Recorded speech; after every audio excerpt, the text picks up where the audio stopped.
Okay, Assalamualaikum warahmatullahi wabarakatuh. Bertemu saya Cikgu Umaira. Pada hari ini saya akan membincangkan bab 5 kekongruenan, pembesaran dan gabungan transformasi. Jadi di dalam bab ini kita akan mempelajari subtopik 5.3 iaitu gabungan transformasi dengan standard pembelajaran menentukan imej dan objek bagi suatu gabungan transformasi. Objektif video pada kali ini kita akan membuat sedikit ulang kaji iaitu bagaimana menentukan imej bagi suatu objek di bawah suatu putaran.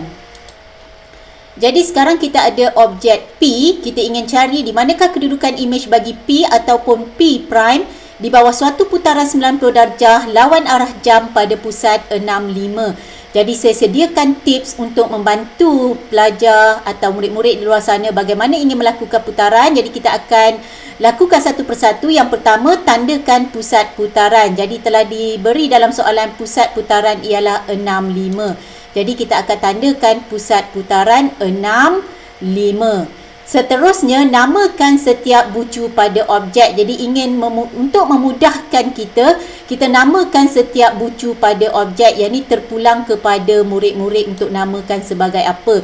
Jadi setiap bucu saya namakan bucu A, bucu B dan bucu C.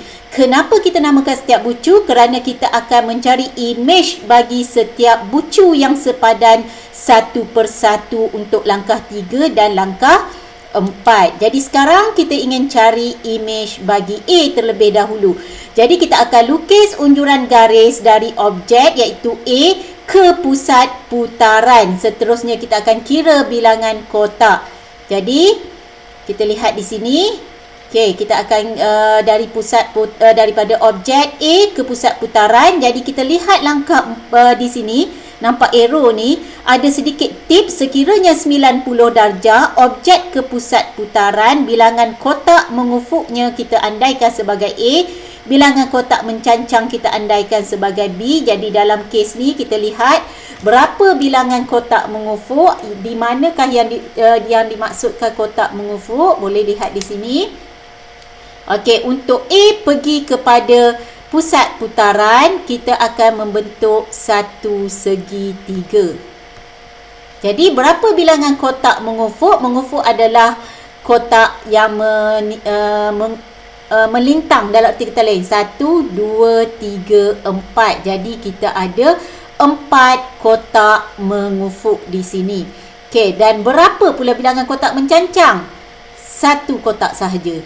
Jadi ada 1 kotak mencancang. Jadi dari pusat putaran untuk kita pergi kepada imej yang kita nak untuk 90 darjah, bilangan kotak mengufuk sekarang akan ambil bilangan kotak mencancang. Kalau kita lihat B, bermaksud untuk kita pergi kepada imej nanti, bilangan kotak mengufuknya adalah 1 kerana mengambil bilangan kotak nilai B, dan bilangan kotak mencancangnya adalah 4. Okey, seterusnya kita akan lakukan putaran. Jadi kita tengok langkah 4 sebentar tadi. Lukis garis dari pusat putaran ke imej yang kita ingin cari dengan mengambil arah putaran dengan mempertimbangkan bilangan kotak sebentar tadi. Jadi kita nak dapat kedudukan imej. Jadi kita akan pusing. Kalau kita pusing ke sini, ini adalah ikut arah jam. Okey, ikut arah jam. Jadi sekarang kita akan pusing lawan arah jam seperti mana yang diberi oleh soalan tanpa mengubah jarak. Kita pusing dari kedudukan A, kita tak ubah jarak. Okey. Jangan ubah jarak dia. Okey, 90 darjah. Jadi di sini. Ini yang dimaksudkan putaran seperti mana yang saya demo kepada anda di sini tadi. Okey. Jadi di sini kita boleh semak dengan mengambil kira bilangan kotak. Bila kita semak mengambil kira bilangan kotak, kita dapati kotak mengufuknya adalah 1, bilangan kotak mencancangnya adalah 4 iaitu menegak. Jadi kita boleh cek 1, 2, 3, 4. Okey, 1. Jadi kita petua bilangan kotak ini membantu kita untuk melakukan putaran. Dan di sini mestilah 90 darjah dan arahnya adalah arah lawan jam. Jadi kita boleh tanda kedudukan imej bagi A, iaitu A prime di sini. Jadi kita dah tanda A prime, sekarang kita nak dapatkan di mana imej bagi B atau B prime. Jadi kita akan ulang langkah 3 dan langkah 4 ini dengan mempertimbangkan tips di sini untuk kita dapatkan imej bagi setiap titik. Jadi kita buat untuk B pula, langkah 3 lukis unjuran garis.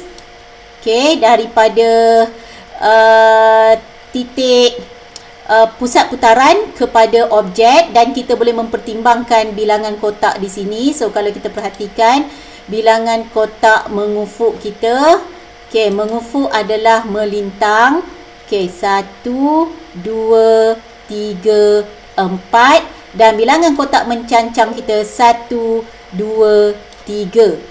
Jadi bilangan kotak mengufuk kita tadi adalah 4, bilangan kotak mencancang adalah 3. Bermakna untuk kita dapatkan daripada pusat putaran kepada imej atau B prime yang kita nak nanti, bilangan kotak mengufuk akan jadi 3, dia akan terbalik ya, dan bilangan kotak mencancang kita akan jadi 4. Jadi sekarang kita akan uji semua ni. Jadi sekarang kita akan lakukan putaran untuk B pula. Okey, ini maksud putaran, kita tidak mengubah titik, kita putarkan sahaja, kita tidak mengubah jarak, tanpa mengubah jarak, hanya putar mengikut bilangan darjah sahaja. Okey, kita putarkan.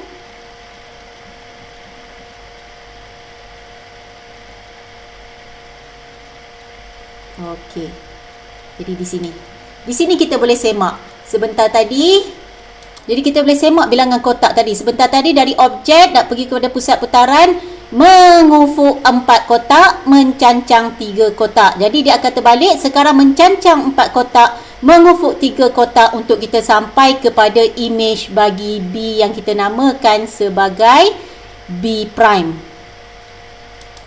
Jadi kita labelkan B prime. Jadi kita dah dapat imej A dan imej B, seterusnya kita akan cari imej bagi C menggunakan cara yang sama. Jadi kita dah ada A prime, B prime, seterusnya kita akan cari imej bagi C menggunakan cara yang sama, iaitu kita akan lukis garis kotak, garis putus-putus daripada objek C kepada pusat putaran. So sekarang kita akan pertimbangkan bilangan kotaknya. 1 2 3, 3 kotak mengufuk, 1 kotak mencancang. Jadi sebentar nanti apabila kita ada petua di sini, bila 90 darjah daripada pusat putaran ke imej pula, bila mengufuk 3 dia akan jadi mencancang 3. Bila mencancang 1 akan jadi pula mengufuk 1. Jadi kita akan lihat. Jadi saya akan tunjukkan bagaimana C diputarkan tanpa sebenarnya dia tidak mengubah jarak. Dan saya beri petua bilangan kotak. Okey, kita putarkan lawan arah jam. Okey, tanpa mengubah jarak. Make sure 90 darjah kita berhenti. Dan saya dah beri petua kepada anda, iaitu apabila 3 kotak mengufuk untuk 90 darjah, dia akan jadi 3 kotak mencancang. Dan apabila 1 kotak mencancang daripada objek kepada pusat, sekarang daripada pusat kepada imej akan jadi 1 kotak mengufuk. Jadi di sini kita dah dapat kenal pasti di mana imej bagi C yang kita tandakan sebagai C prime di sini. Jadi kita dah ada A prime, B prime, C prime. Seterusnya kita hanya perlu lengkapkan gambar rajah ini untuk dapatkan kedudukan imej bagi P. Okey, seterusnya hanya perlu lukis segitiga yang kita kehendaki dan kita labelkan sebagai P prime. Jadi di sinilah bagaimana kita melakukan putaran menggunakan petua yang saya beri di sini. Bagaimana untuk mencari objek jika imej diberi? Maksudnya di sini kita tahu kedudukan P prime tetapi kita tidak tahu kedudukan P. Kita akan guna petua yang sama, cuma kita dengan menukar arah putaran. Jadi di sini katakanlah kita ada P prime, nak cari P, kita buat putaran 90 darjah ikut arah jam. Kerana untuk dapat Objek nak dapat imej, kita buat putaran 90 darjah lawan arah jam.